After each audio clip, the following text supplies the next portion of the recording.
திரு புகழேந்தி வணக்கம். இப்போ அதிமுகவில் தொடரக்கூடிய இந்த மோதல் குழப்பங்களை எப்படி நம்ம புரிஞ்சுக்கலாம் முதற்கட்டமா? குட் ஈவினிங் டு மாலை முரசு. தமிழ் உங்களுக்கு தெரியாது இல்ல, ஆரம்பத்திலிருந்து தெரியும். முற்பகல் செய்யும் பிற்பகல் தாமே விளையும் சொல்லி சொன்னான். தான் நடந்தது.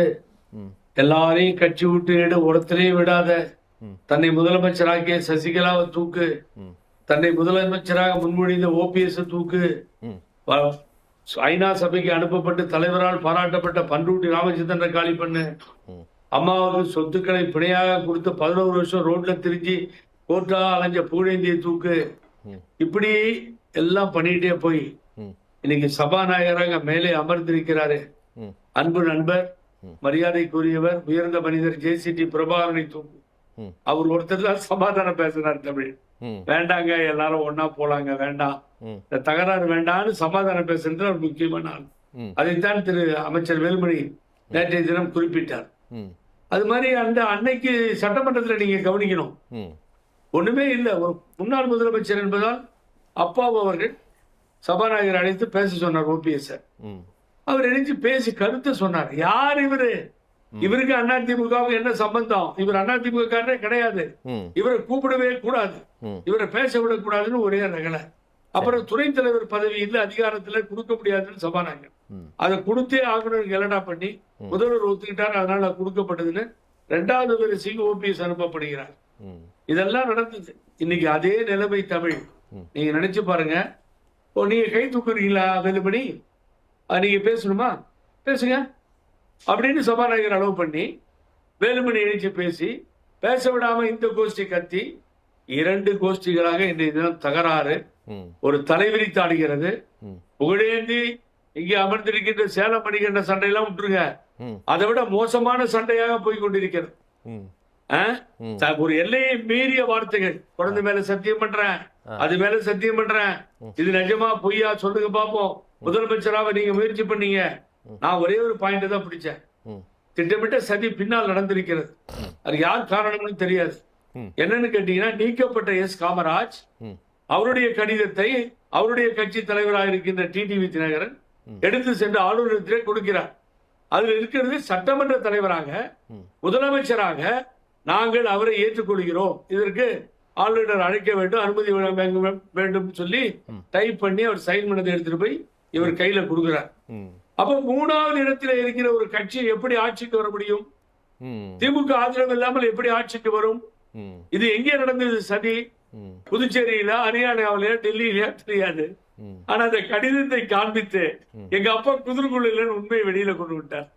சோ காமராஜை காணன்றார். நான் போன் அடிச்சா காமராஜ் ரிங் ஆகுது போனு, செல்போன். முதல் நாளே அவரை ஹிட் பண்ணிட்டார் போறேன்னு சொல்லி. சோ இது ஒரு பக்கம்.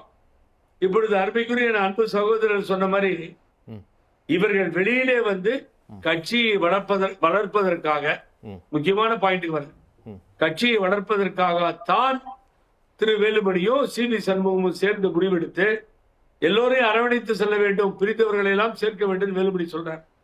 அதைத்தான் அவர் செய்ய வேண்டுமே தவிர, விஜய் என்கின்ற எழுச்சி மிக்க ஒரு தலைவர், அவர் அமைத்திருக்கிற ஆட்சி தாவேக ஆட்சி, அதிலே போய் மந்திரி ஆகிறேன், எங்களுக்கும் இடம் கொடுங்கள் என்று சேர்ந்தால் உங்களை மக்கள் மன்னிக்க மாட்டார்கள், தொண்டர்கள் ஏற்றுக்கொள்ள மாட்டார்கள்.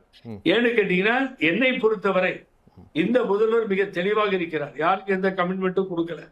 ஆகவே நிச்சயமாக ஏற்றுக்கொள்ள மாட்டார் விஜய் அவர்கள். ஆனா ஒரு அமைச்சரவை வரைக்கும் பங்கு எடப்பாடி பழனிசாமி பேரவையிலே சொல்றாரு, அமைச்சர் பதவி வாரியெல்லாம் கொடுக்குறாங்கன்னு சொல்லி ஆசை காட்டி இப்படி எல்லாம் பண்றீங்க, குதிரை பேர குற்றச்சாட்டை வெளியே வைக்கிறாரு. இன்னைக்கு அறிக்கையிலையும் சொல்றாரு, பதவி ஆசை பிடித்தவர்களின் இழி செயல் அப்படின்னு. இப்ப பதவி ஆசைக்காக மட்டும்தான் இவங்க போறாங்கன்னா, இப்ப எடப்பாடி பழனிசாமி ஸ்டாண்டை வந்து நம்ம நியாயமான ஸ்டாண்டா தானே பார்க்க முடியும். அதான் நான் லெட்டர் காமிச்சேன் சார், முதலமைச்சர் ஆகணும்னு யாரு துடிச்சது? சரிங்க, அதை தடுத்துட்டாங்கல்ல. இப்ப இந்த டீம் வந்து அதை தடுத்துட்டாங்க. இப்ப தடுத்து இவங்க அதிமுகவை காப்பாற்றுவார்கள் அப்படின்னா வேற. இவங்க தாவேகா கிட்ட அமைச்சர் பதவியோ இல்ல வாரிய பதவியோ வாங்கிட்டு போகும்போது அப்ப எடப்பாடி பழனிசாமி இது சொல்றதுதானே கரெக்ட்னு சாமானிய மக்கள் கூட நினைப்பாங்க. நீங்க சரியான பாயிண்ட்க்கு வந்தீங்க. 2 பேரும் ஒருத்தரை மிஞ்சக்கூடியவர்கள் தான். ஆகவே அவர் முதலமைச்சர் பதவிக்கு ஆசைப்பட்டாரு. அப்புறம் நீங்க வந்து அமைச்சர் வாங்கிட்டு உள்ள போறீங்கன்னா நீங்களும் அதே தப்பதான் பண்றீங்க. அப்ப யாரு தாங்க அதிமுகவை காப்பாத்த போறா? காப்பாத்துறது எங்க அதிமுக? அதிமுக போய் எத்தனை நாள் ஆச்சு? நான் தான் சொன்னேன், நாடு பூரா என்ன பாராட்டுது. எப்படி சார் இவ்வளவு இடத்துல டெபாசிட் போகும்னு சொல்லி மாலை முரசுல உட்காந்து தமிழ்கிட்ட சொன்னீங்க. 3வது இடத்துக்கு தான் கட்சி வரும்னு எப்படி அடிச்சு சொன்னீங்கன்னு சொல்லி எல்லாமே இதுதானே பாராட்டிட்டு இருக்காங்க. இதுதான் நடக்குது. இப்போ எவ்வளவோ சொன்னமே, ஒற்றுமையா போலான்னு சொல்லி கேட்கலையே. யார் யார் அட்வைஸ் பண்ணாங்க? கேட்கலையே. அண்ணன் திருமாவளவன் அவர் கூட சொன்னார், வேண்டாம் தகராறு ஏடிஎம்கேல, இந்த கட்சி நல்லா இருக்கணும்னு சொன்னாரு அவரு. யார் பேச்சையும் கேட்கலையே சார். ஆனா நீங்க சொல்ற பாயிண்ட்டுக்கு நான் வரேன். இப்போ அப்படி அமைச்சர்கள் ஒரு 5-6 அமைச்சர்களை பெற்றுக்கொண்டு, வாரிய தலைவர்களை பெற்றுக்கொண்டு உள்ளே போவது மாத்திரமல்ல, மாலை முரசு மூலமாக எனது அன்பு வேண்டுகோள், இந்த தமிழகத்தினுடைய எழுச்சி நாயகனாக இளைஞர்கள் ஆதரவு பெற்ற முதல்வராக அமர்ந்திருக்கின்ற விஜய் அவர்களுக்கும் அவரை சார்ந்தவர்களுக்கும் அன்பான வேண்டுகோள், ஊழல் செய்த மந்திரிகள் உங்களிடத்திலே வருகிறார்கள்.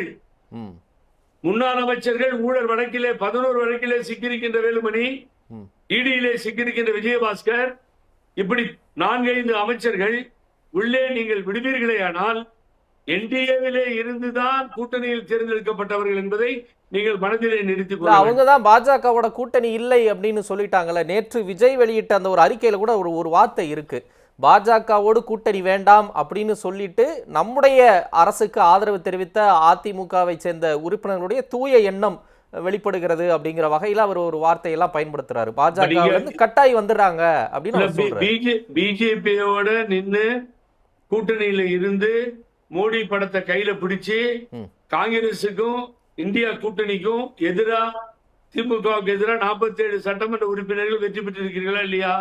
இப்ப வெளியில வந்துட்டு எங்களுக்கு மோடி வேணாம்னு சொன்னா, பார்த்தா தீய சக்தி திமுகன்னு சொன்ன அதே திரு ஸ்டாலின் படத்தை காமிச்சு ஓட்டு வாங்கி ஜெயிச்ச விசிகாவோ இடதுசாரிகளோ இந்திய யூனியன் முஸ்லீம் லீக்கோட ஆதரவோட தானே இன்னைக்கு நடக்குது. இப்ப தீய சக்தியினுடைய துணை போற கவர்மெண்ட் அப்படின்னு இதை சொல்லிட முடியும்? சாரி, நீங்க நல்லா ஒண்ணு தயவு செஞ்சு கவனிக்கணும்.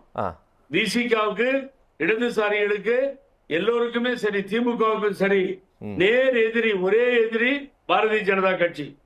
அங்கே எந்த மாற்றமும் இல்லை. காங்கிரஸும் சேர்ந்து நேர் எதிரி. இதுதான் எங்களது கொள்கை எதிரி பாரதிய ஜனதா கட்சி. இல்ல அதெல்லாம் சரி, விஜய்க்கு சொல்றேன். விஜய் பாயிண்ட் ஆஃப் வியூல இருந்து ஒரு பக்கம் தீய சக்தி, இன்னொரு பக்கம் கொள்கை எதிரி. தீய சக்தி கூட இருந்து ஓட்டு வாங்கினவங்கள கூட வச்சு அவர் ஆட்சி நடத்துறாரு. சோ கொள்கை எதிரியை விட்டுட்டு வரவங்களோட ஆட்சி நடத்துறதுல வேற என்ன ஆட்சேபனை இருக்க முடியும் கேக்குறேன். இல்ல மறுபடியும் தமிழ், உங்களுக்கு எனக்கும் ஒரு சின்ன முரண்பாடு வருது. கொள்கை ரீதியா பிஜேபி ஏத்துக்க மாட்டேன்னு சொன்ன திமுக அணியில தான் அவங்க எல்லாம் இருந்தாங்க. ஆனா நீங்க கேக்குறது தீய சக்தி திமுகன்னு சொல்லி விஜய் சொன்னார் அப்படின்னு சொல்லி எதிர்த்து நின்னவரோட இருந்தீங்கன்றீங்க. கொள்கை வேறுபடுதல இங்க. கொள்கை எதிரின்னு சொல்றதுக்கும் இதுக்கு என்ன வித்தியாசம்ன்றது நீங்க தான் முடிவு பண்ணி சொன்ன ஒண்ணு. ரெண்டாவது அத சார் ஒரு கால் ஏன் காங்கிரஸ் உள்ள வந்துச்சு? பிஜேபி விடக்கூடாதுன்னு காங்கிரஸ் வந்துச்சு. காங்கிரஸ் வேட்பாளர்கள் 28 பேர் நின்னாங்கல்ல, 5 பேர் தோத்தாங்கல்ல, 23 இடங்கள்ல ஏறக்குறைய நினைவு சரினா 18-19 இடங்கள்ல தாவேகா வேட்பாளர்கள் தாங்க காங்கிரஸை வீழ்த்தி இருக்கிறாங்க. அப்ப அது என்ன கணக்கு? Absolutely no doubt. அப்புறம் அந்த நிலைப்பாடு நீங்கள் சரியா மத சார்பற்ற கட்சிகள், மதத்தை ஆதரிக்கின்ற கட்சிகள் பிரிச்சுக்கோங்க, அவ்வளவுதான். அதுல வந்து நின்னது போனதெல்லாம் பரவாயில்ல. ஆனா இங்க நீங்க உள்ள பூந்தீங்கன்னா என்ன ஆகும்னு கேட்டீங்கன்னா, கட்சியை நேற்று வேலுமணி சொல்லியிருக்காரு, எல்லோரும் ஒன்றாக இணைய வேண்டும், சேர வேண்டும்னு. ஆனா நீங்க மந்திரியா உள்ள போறது முடியுமா? அந்த பாலிசி போயிடும், நல்ல எண்ணம் போயிடும். அதிமுக அழிவுக்கு நீங்க காரணம் ஆயிடுவீங்க. ஆகவே அதை செய்யக்கூடாது.